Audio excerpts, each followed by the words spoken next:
চীন আসা আর না আসা নিয়ে ইন্ডিয়ার তো স্বাভাবিকভাবে ইন্ডিয়া কি চাইবে চীনই আসি করুক?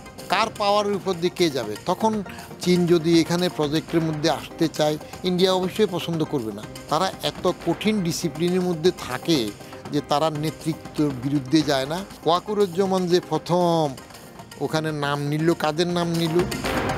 তিস্তা প্রকল্প নিয়ে যেটা কথাবার্তা হচ্ছে, ইন্ডিয়ার আগ্রহ ছিল, চীনের আগ্রহ, এখন চীন আবারও প্রস্তাব দিয়েছে। প্রকল্প যদি চীনকে দেয়া হয়, সেখান থেকে কি বেনিফিট আমরা পেতে পারি, বা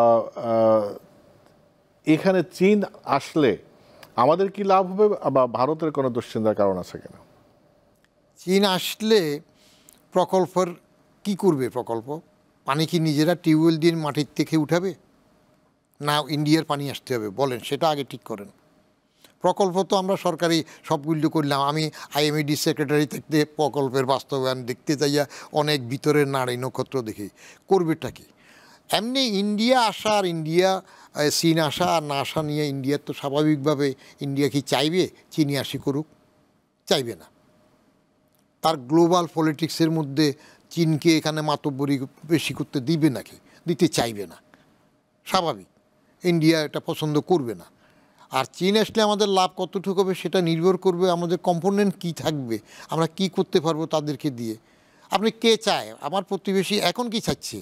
এই যে এখন যে আপনার পলিটিক্যাল গেমগুলো যেটা শুরু হচ্ছে, ইউনূস সাহেবের আর সহ্য করতে পারতেছে না, সেটা কি?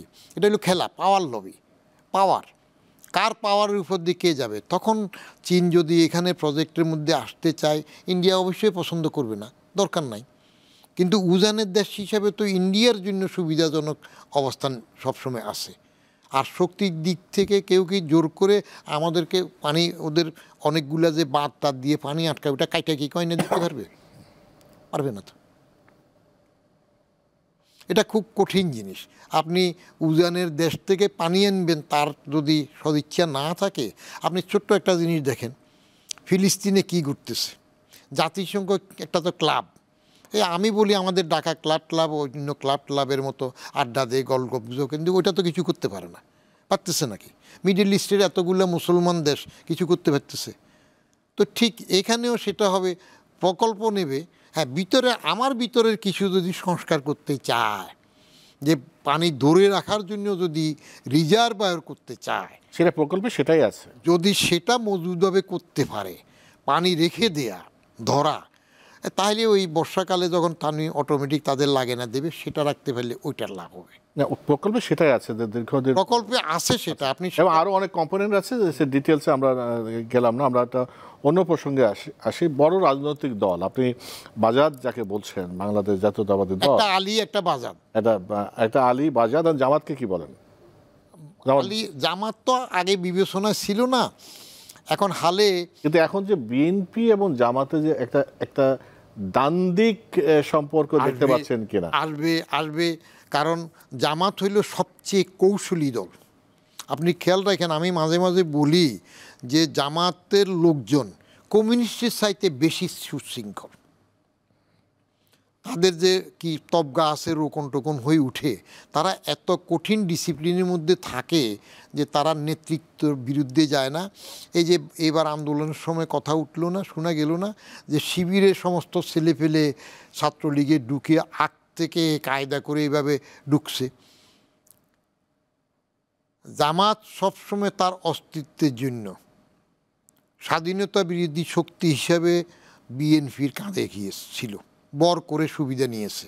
আবার জামাত এমন একটা দল, সুযোগে আওয়ামী লীগের সাথেও তারা ভিড়েছে।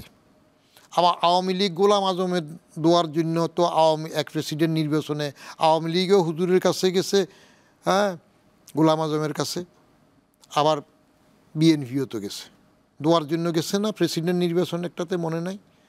সুযোগ এটা যায়। জামাত সবসময় কৌশলী হয়। তারা, আমার মনে হয় না এইবার সরাসরি তারা ভোটে ক্ষমতায় আসার চেষ্টা করবে। তবে তারা ইসলামিক দলগুলা, এখন ধরেন আরেকটা শক্তি এসছে জামাতার সাথে, হেফাজত, কেমন?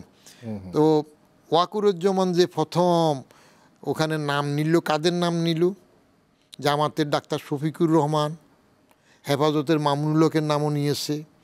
জামাত যদি এখন জামাত হেফাজত যদি একসাথ হয় তাহলে তারা হয়তো একটু ভোট বাড়াবে, কিন্তু ভোটের সময় এই দেশের মানুষ তাদেরকে ভোট কতটুক দিবে সেটা পরের বিষয় নয়।